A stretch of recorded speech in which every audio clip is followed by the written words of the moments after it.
কিবা কিবি কেনেকৈনো ইয়াত পালে মানে মই বুজি পোৱা নাই মালিকৰ ওপৰত বহুত খং উঠি আছে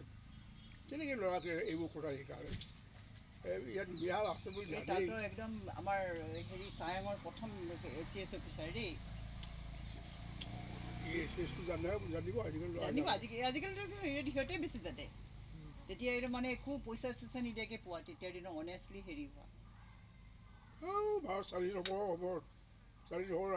আৰু তেতিয়া কপালত বহুত দিনৰ মূৰে পাতে এতিয়াতো কপালত থাকিব লাগিব এইজটো কভাৰ নকৰেগৈ নহয় তেতিয়া হয় নে 4 বছৰ 5 বছৰ মূৰত পাতে 5 বছৰ মূৰত পাতে কিছুমানে এইজ গুচি যায় কিছুমানে থাকাবিলাকে দিব পাৰে বেয়া দিন আছিলে পাই টান আছিলে আৰু অসমত তেতিয়া 7খনে ডিষ্ট্ৰিক্ট আছিলে মাত্ৰ এতিয়া 35 ডিষ্ট্ৰিক্ট এতিয়া তেতিয়াৰ দিনত মাত্ৰ 7খন ডিষ্ট্ৰিক্ট আছিলে আমাৰ দিনত এই পাহাৰীয়া টাউনীয়া গোটেইবিলাক একেলগে আছিলে তাৰপৰা কি কৰিব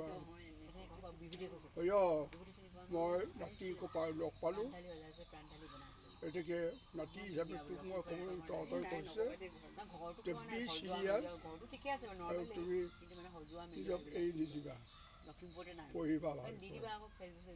ৰাতি পঢ়িবা দিনত পঢ়িবা দিনত পঢ়িব মন নকৰে বৰকৈ মন নিদিবা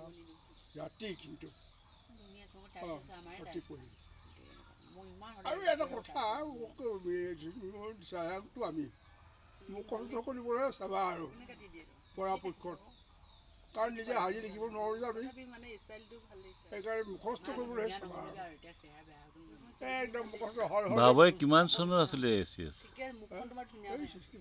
65 আপোনাৰ বিয়া আছিলে 77 নে 77 আপুনি বিয়া পাতিছে তেতিয়া মই কৈছোঁ নহয়